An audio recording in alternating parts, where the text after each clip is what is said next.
Our continued reading of the Bible through the year 2023, a reading of the book of Judges, chapters 9 through 11, Psalm 17, and the Gospel according to Luke 23. Judges, these readings in the English Standard Version of the Bible by Crossways Publishing, Judges 9 through 11. Now Abimelech, the son of Jerubbaal, went to Shechem, to his mother's relatives, and said to them, and to the whole clan of his mother's family, say in the ears of all the leaders of Shechem, which is better for you, that all 70 of the sons of Jerubbaal rule over you, or that one rule over you? Remember also that I am your bone and your flesh. And his mother's relatives spoke all these words on his behalf in the ears of all the leaders of Shechem, and their hearts inclined to follow Abimelech, for they said, he is our brother. And they gave him 70 pieces of silver out of the house of Baal-Berith, with which Abimelech hired worthless and reckless fellows who followed him. And he went to his father's house at Ophrah, and killed his brothers, the sons of Jerubbaal, 70 men, on one stone. But Jotham, the youngest son of Jerubbaal, was left, for he hid himself. And all the leaders of Shechem came together, and all Beth Millo, and they went and made Abimelech king by the oak of the pillar at Shechem. When it was told to Jotham, he went and stood on top of Mount Gerizim, and cried aloud and said to them, listen to me, you leaders of Shechem, that God may listen to you. The trees once went out to anoint a king over them, and they said to the olive tree, reign over us. But the olive tree said to them, shall I leave my abundance by which gods and men are honored, and go hold sway over the trees? And the trees said to the fig tree, you come and reign over us. But the fig tree said to them, shall I leave my sweetness and my good fruit, and go hold sway over the trees? And the trees said to the vine, you come and reign over us. But the vine said to them, shall I leave my wine that cheers God and men, and go and hold sway over the trees? Then all the trees said to the bramble, you come and reign over us. And the bramble said to the trees, if in good faith you are anointed me king over you, then come and take refuge in my shade. But if not, let fire come out of the bramble and devour the cedars of Lebanon. Now therefore, if you acted in good faith and integrity when you made Abimelech king, and if you have dwelt well with Jerubbaal and his house, and have done to him as his deeds deserved, for my father fought for you and risked his life and delivered you from the hand of Midian, and you have risen up against my father's house this day, and have killed his sons, 70 men, on one stone, and have made Abimelech, the son of his female servant, king over the leaders of Shechem, because he is your relative. If you then have acted in good faith and integrity with Jerubbaal and his house this day, then rejoice in Abimelech, and let him also rejoice in you. But if not, let fire come out from Abimelech, and devour the leaders of Shechem and Beth Millo, and let fire come out from the leaders of Shechem and from Beth Millo, and devour Abimelech. And Jotham ran away and fled and went to Beer and lived there because of Abimelech his brother. Abimelech ruled over Israel 3 years, and God sent an evil spirit between Abimelech and the leaders of Shechem, and the leaders of Shechem dealt treacherously with Abimelech, that the violence done to the 70 sons of Jerubbaal might come, and their blood be laid on Abimelech their brother who killed them, and on the men of Shechem who strengthened his hands to kill his brothers. And the leaders of Shechem put men in ambush against him on the mountaintops, and they robbed all who passed by them along that way. And it was told to Abimelech. And Gaal, the son of Ebed, moved into Shechem with his relatives, and the leaders of Shechem put confidence in him. And they went out into the field and gathered grapes from their vineyards, and trod them, and held festival. And they went into the house of their God, and ate and drank, and reviled Abimelech. And Gaal, the son of Ebed, who said, who is Abimelech, and who are we of Shechem, that we should serve him? Is he not the son of Jerubbaal, and is not Zebul his officer?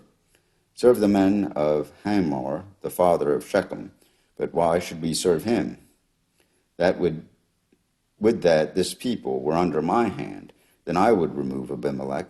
I would say to Abimelech, increase your army and come out.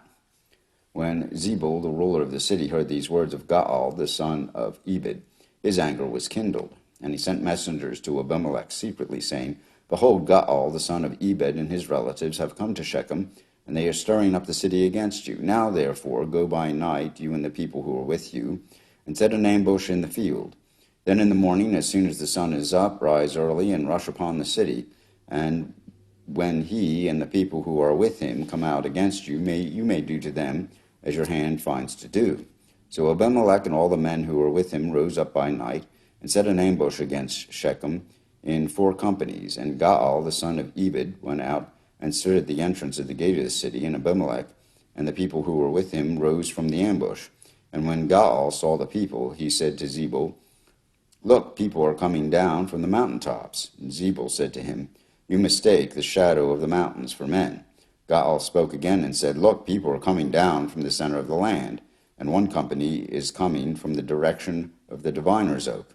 Then Zebul said to him, Where is your mouth now, you who said, Who is Abimelech that we should serve him? Are not these the people whom you despised? Go out now and fight with them. And Gaal went out at the head of the leaders of Shechem and fought with Abimelech. And Abimelech chased him, and he fled before him, and many fell wounded, up to the entrance of the gate. And Abimelech lived at Armuah, and Zebul drove out Gaal and his relatives, so that they could not dwell at Shechem. On the following day the people went into the field, and Abimelech was told. He told his people, and divided them into 3 companies, and set an ambush in the fields. And he looked and saw the people coming out of the city, so he rose against them and killed them. Abimelech and the company that was with him rushed forward and stood at the entrance of the gate of the city, while the 2 companies rushed upon all who were in the field and killed them. And Abimelech fought against the city all that day. He captured the city and killed the people who were in it, and he razed the city and sowed it with salt. When all the leaders of the tower of Shechem heard it, they entered the stronghold of the house of El-Berith. Abimelech was told that all the leaders of the tower of Shechem were gathered together, and Abimelech went up to Mount Zalmon, he and all the people who were with him. And Abimelech took an axe in his hand and cut down a bundle of brushwood and took it up and laid it on his shoulder. And he said to the men who were with him, What have you seen me do? Hurry and do as I have done. So every one of the people cut down his bundle and followed Abimelech, put it against the stronghold, and they set the stronghold on fire over them, so that all the people of the tower of Shechem also died, about 1,000 men and women. Then Abimelech went to Thebez, and encamped against Thebez, and captured it. But there was a strong tower within the city, and all the men and women and all the leaders of the city fled into it and shut themselves in. And they went up to the roof of the tower, and Abimelech came to the tower, and fought against it, and drew near to the door of the tower to burn it with fire. And a certain woman threw an upper millstone on Abimelech's head and crushed his skull. Then he called quickly to the young man, his armor-bearer, and said to him, Draw your sword and kill me, lest they say of me, A woman killed him. And his young man thrust him through, and he died. And when the men of Israel saw that Abimelech was dead, every one departed to his home. Thus God returned the evil of Abimelech, which he committed against his father in killing his 70 brothers. And God also made all the evil of the men of Shechem return on their heads, and upon them came the curse of Jotham the son of Jerubbaal. After Abimelech there arose to save Israel Tola the son of Puah, son of Dodo, a man of Issachar, and he lived at Shamir in the hill country of Ephraim. And he judged Israel 23 years, and he died and was buried at Shamir. After him arose Jair the Gileadite, who judged Israel 22 years. And he had 30 sons who rode on 30 donkeys, and they had 30 cities called Havoth Jair to this day, which are in the land of Gilead. And Jair died and was buried at Camon. The people of Israel did what was evil in the sight of the Lord, and served the Baals and the Ashtaroth, and the gods of Syria, the gods of Sidon, the gods of Moab, the gods of the Ammonites, then the gods of the Philistines. And they forsook the Lord and did not serve him. So the anger of the Lord was kindled against Israel, and he sold them into the hand of the Philistines and into the hand of the Ammonites. And they crushed and oppressed the people of Israel that year For 18 years they oppressed all the people of Israel who were beyond the Jordan in the land of the Amorites, which is in Gilead. And the Amorites crossed the Jordan to fight also against Judah and against Benjamin and against the house of Ephraim, so that Israel was severely distressed. And the people of Israel cried out to the Lord, saying, We have sinned against you, because we have forsaken our God, and have served the Baals. And the Lord said to the people of Israel, Did I not save you from the Egyptians, and from the Amorites, from the Ammonites, and from the Philistines?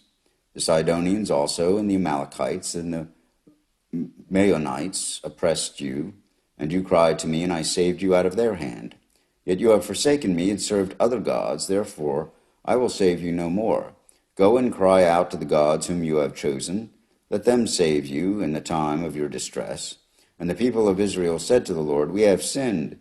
Do to us whatever seems good to you, only please deliver us this day. So they put away the foreign gods from among them and served the Lord, and he became impatient over the misery of Israel. Then the Ammonites were called to arms, and they camped in Gilead,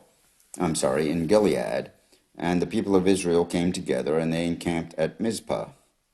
And the leaders of Gilead, said to one another, Who is the man who will begin to fight against the Ammonites? He shall be head over all the inhabitants of Gilead. Now Jephthah was a Gileadite, was a mighty warrior, but he was the son of a prostitute. Gilead was the father of Jephthah, and Gilead's wife also bore him sons. And when his wife's sons grew up, they drove Jephthah out, and said to him, You shall not have an inheritance in our father's house, for you are the son of another woman. Then Jephthah fled from his brothers, and lived in the land of Tob. And worthless fellows collected around Jephthah, and went out with him. After a time the Ammonites made war against Israel. And when the Ammonites made war against Israel, the elders of Gilead went to bring Jephthah from the land of Tob, and they said to Jephthah, Come and be our leader, that we may fight against the Ammonites. But Jephthah said to the elders of Gilead, Did you not hate me and drive me out of my father's house? Why have you come to me now when you are in distress? And the elders of Gilead said to Jephthah, That is why we have turned to you now, that you may go with us and fight against the Ammonites, and be our head over all the inhabitants of Gilead. Jephthah said to the elders of Gilead, If you bring me home again to fight against the Ammonites, and the Lord gives them over to me, I will be your head. And the elders of Gilead said to Jephthah, The Lord will be witness between us, if we do not do as you say. So Jephthah went with the elders of Gilead, and the people made him head and leader over them. And Jephthah spoke all his words before the Lord at Mizpah. Then Jephthah sent his messengers to the king of the Ammonites and said, What do you have against me, that you have come to fight against my land? And the king of the Ammonites answered the messengers of Jephthah, Because Israel, on coming up from Egypt, took away my land from the Arnon to the Jabbok and to the Jordan. Now, therefore, restore it peaceably. Jephthah again sent messengers to the king of the Ammonites and said to him, Thus says Jephthah, Israel did not take away the land of Moab or the land of the Ammonites, but when they came up from Egypt, Israel went through the wilderness to the Red Sea and came to Kadesh. Israel then sent messengers to the king of Edom, saying, Please let us pass through your land. But the king of Edom would not listen. And they also sent to the king of Moab, but he would not consent. So Israel remained at Kadesh.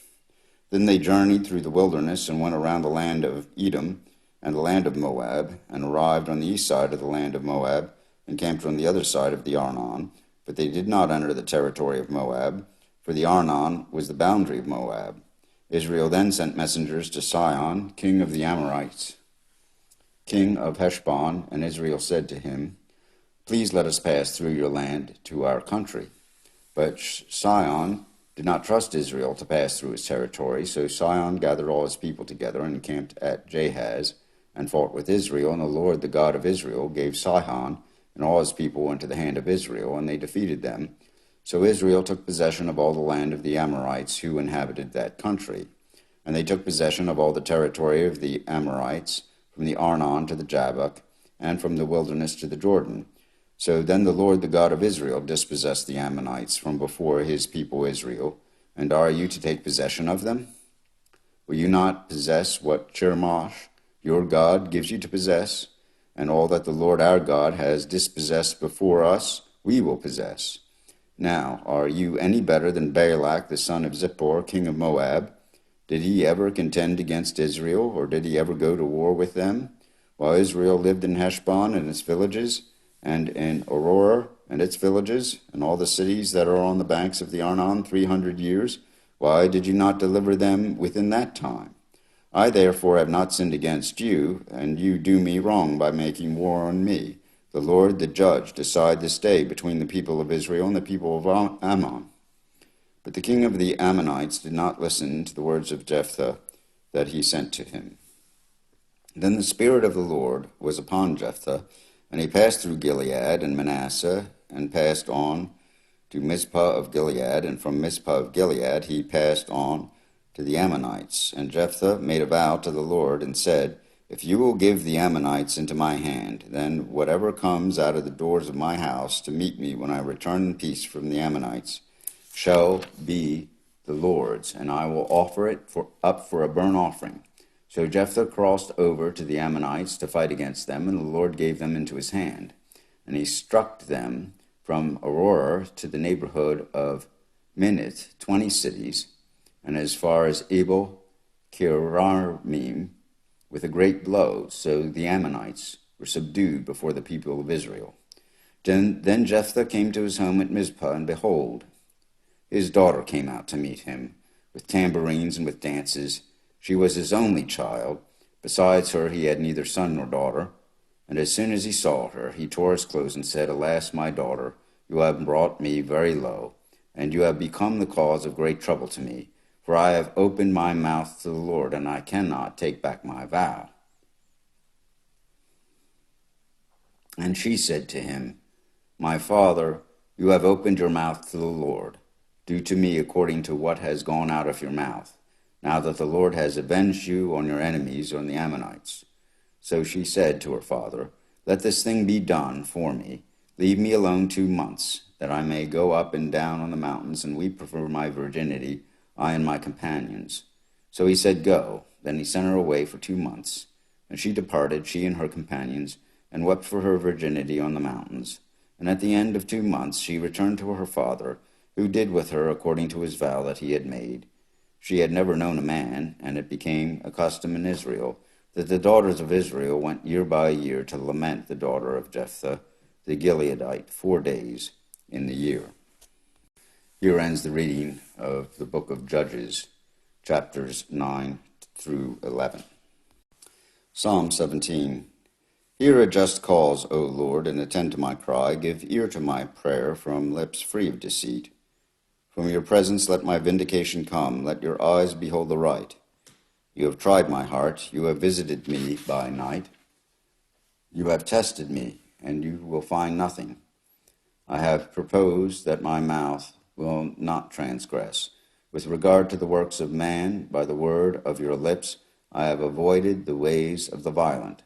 My steps have held fast to your paths. My feet have not slipped. I call upon you, for you will answer me, O God. Incline your ear to me, hear my words. Wondrously show your steadfast love, O Savior of those who seek refuge from their adversaries at your right hand. Keep me as the apple of your eye. Hide me in the shadow of your wings from the wicked who do me violence, my deadly enemies who surround me. They close their hearts to pity. With their mouths they speak arrogantly. They have now surrounded our steps. They have set their eyes to cast us to the ground. He is like a lion eager to tear, as a young lion lurking in ambush. Arise, O Lord, confront him, subdue him. Deliver my soul from the wicked by your sword, from men by your hand, O Lord, from men of the world whose portion is in this life.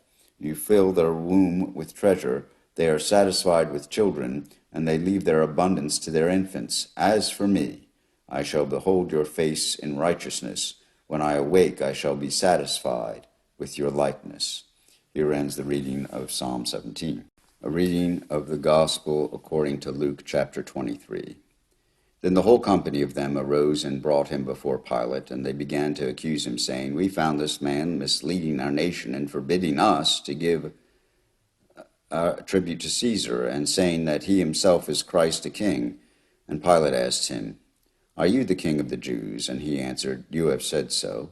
Then Pilate said to the chief priests and to the crowds, I find no guilt in this man. But they were urgent, saying, He stirs up the people, teaching throughout all Judea, from Galilee even to this place. When Pilate heard this, he asked whether the man was a Galilean. And when he learned that he belonged to Herod's jurisdiction, he sent him over to Herod, who was himself at Jerusalem at that time. When Herod saw Jesus, he was very glad, for he had long desired to see him, because he had heard about him, and he was hoping to see some sign done by him.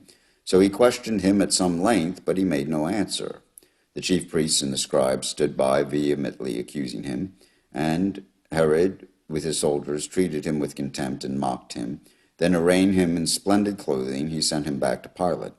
And Herod and Pilate became friends with each other that very day, for before this they had been at enmity with each other.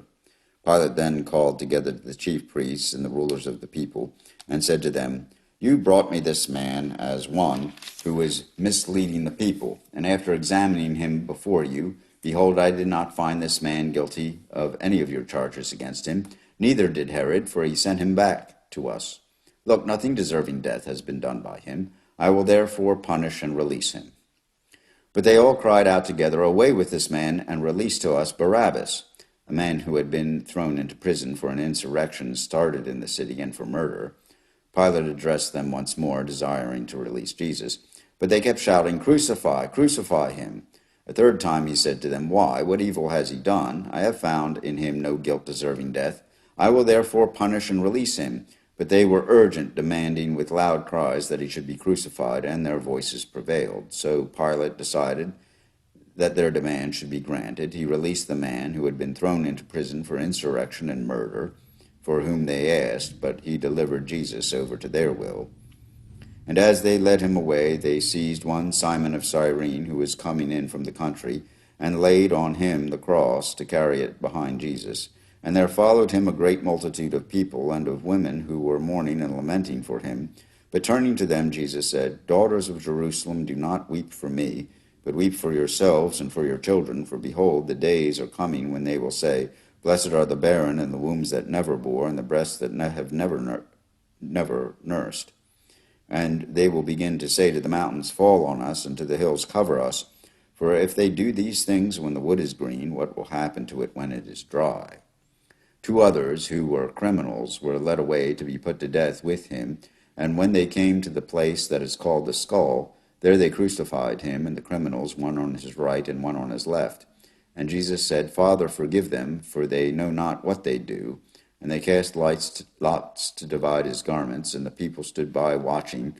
But the rulers scoffed at him, saying, He saved others. Let him save himself, if he is the Christ of God, his chosen one. The soldiers also mocked him, coming up and offering him sour wine, and saying, If you are the king of the Jews, save yourself. There was also an inscription over him, This is the king of the Jews. One of the criminals who were hanged railed at him, saying, Are you not the Christ? Save yourself and us. But the other rebuked him, saying, Do you not fear God, since you are under the same sentence of condemnation? And we indeed justly, for we are receiving the due reward for our deeds, but this man has done nothing wrong.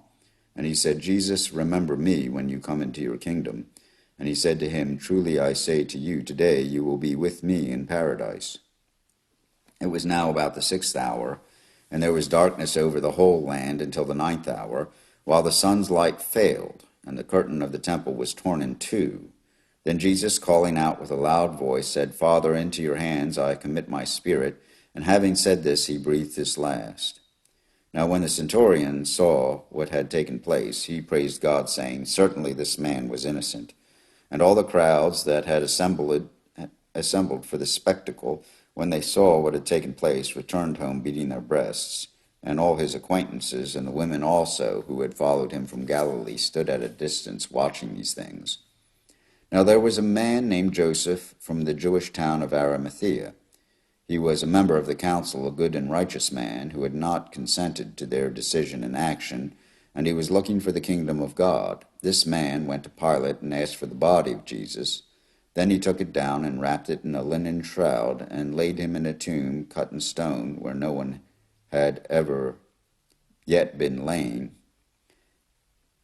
It was the day of preparation, and the Sabbath was beginning. The woman who had come with him from Galilee followed and saw the tomb and how his body was laid. Then they returned and prepared spices and ointments.